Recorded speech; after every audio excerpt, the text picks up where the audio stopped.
Here are 5 ways to turn your space from an enclosed, cramped space to an open and welcoming one. You don't have to add any square footage to your floor plan to make your space bigger, so no need for demolition or costly renovation, because I have 5 easy methods for you to make your space look and feel bigger. So without further talking, let's get into the video. The first method is to know how to paint your space and what colors to choose from. Our eyes are really easy to deceive, and little changes can make your perception to the space around you completely different. The first thing that you can do is to not paint all of your room's surface with only one color. Doing that will make your room look like an enclosed box and lead to the space feeling claustrophobic. There are certain painting patterns that you can follow to either add an illusion of width, height, or length. To achieve width, you can do horizontal stripes or add a 2-layer painting. By 2 layers, I mean that you paint half of your wall's height with one color and leave the other half white. Having these patterns will trick our eyes into believing that the space goes for longer than it is. And I would expect that you have already guessed what we should do to achieve height in our spaces. And yes, that is by having vertical patterns. And it is basically the same principle. And of course, if you are going for a lengthy space illusion, you will have to paint your ceiling in patterns on the direction you want the space to go towards. The same thing can be applied on walls facing each other by having the same patterns on these walls. If you want to enter a space from this door, for example, and you want this space to feel as if it's going on a lengthy way, you should add a painting pattern that points towards that end point. And it will be even better if you use lengthy material units that points in the same direction that pulls the eye there. Now we have to talk about the color of the painting.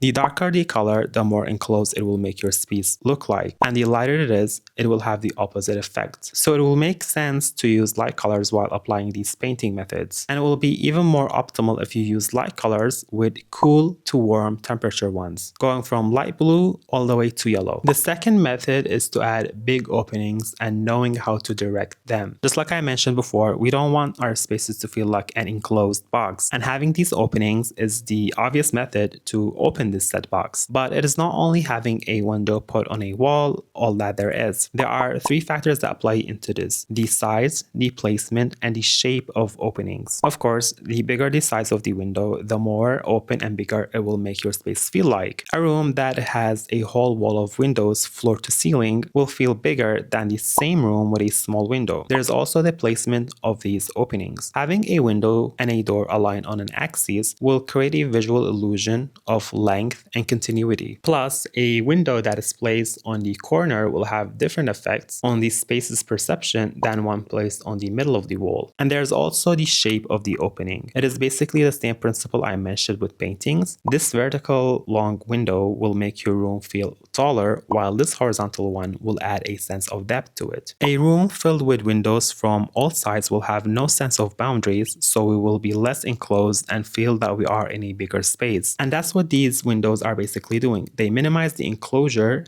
and the strength of the space's boundaries. So little by little we go from an enclosed box into a full open space. The third method is to know how much furniture or decor to have in our spaces. This is one of the rare instances where I think less is actually more, because the less things that you add to your space, the bigger it will feel like. And I think that's obvious because the furniture and decor that we add to our spaces literally take up space. So the more we add, the less area we'll have to experience, until we reach the extreme end where we are basically residing in a storage unit. And the other extreme end is to have extreme minimalism, where there is basically nothing, only 1 or 2 pieces of furniture here and there. Of course, we cannot go full empty, so I think having the essentials is a good point to start with. And then add to your space based on how much it takes up to fill the space to a point where you don't feel alienated. The perfect spot depends on how big or how small your space is. And again, there's the color of the furniture too. But here in this section of the video, it is not as affecting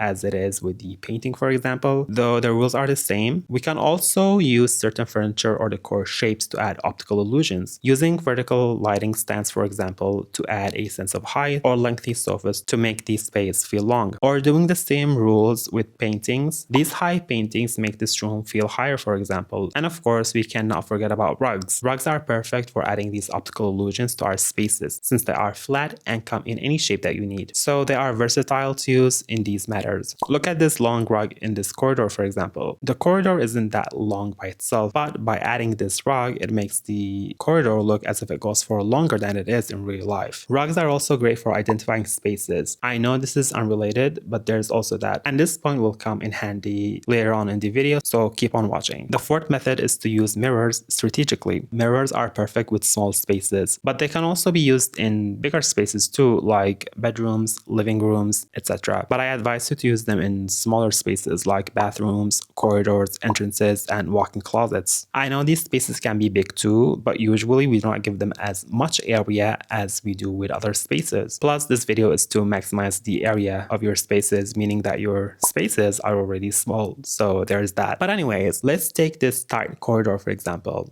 Adding mirrors from end to end, floor to ceiling will make the corridor look double the width, for example. And not only that, but it will also reflect a lot of light, making the space more open and welcoming. Walk-in closets are another spaces that can benefit heavily from using these mirrors. Not only will the space look bigger, but you will also have a better display of your clothes. This rule applies to all other spaces, whether big or small. Another point that I want to mention is that mirrors can be used as decor pieces for aesthetic reasons only, taking up spaces for no reason while not using the mirror properly. And mirrors are highly functional, so if you want to use them, utilize them in clever ways to add to your space rather than taking from them. The fifth and the final method is to use lighting. You can have either static lighting or dynamic lighting. Static lighting is to basically use white, cold, and flat lighting that is the same amount everywhere in your space. Not only does it make your space feel unnatural and boring, but it also makes it flat. With this lighting method, every part of your space is lit with the same amount of light, so our eyes perceive this space as one piece of continuous space, and there is nothing to discover. With dynamic lighting, on the other hand, you create pools of lighting with varying amounts of light strength. This will divide the space into lighting zones, making us perceive the space as zones rather than one piece of space to discover. This will divide the space into lighting zones, making us perceive the space as zones to discover rather than one piece that we read instantly. It's basically the same trick that I mentioned with rugs, where you create zones, but in this case we are using light rather than using rugs. And this method is so subtle and does not require hard work to achieve. Look at the difference between these two spaces with similar footprint but different lighting methods. Which one do you think looks bigger? So these were my 5 methods to achieve a bigger space without adding any footprint. I hope you like them, and write in the comments your own ways to achieve these same results. Like, subscribe, and go watch this video to achieve a natural look in your house.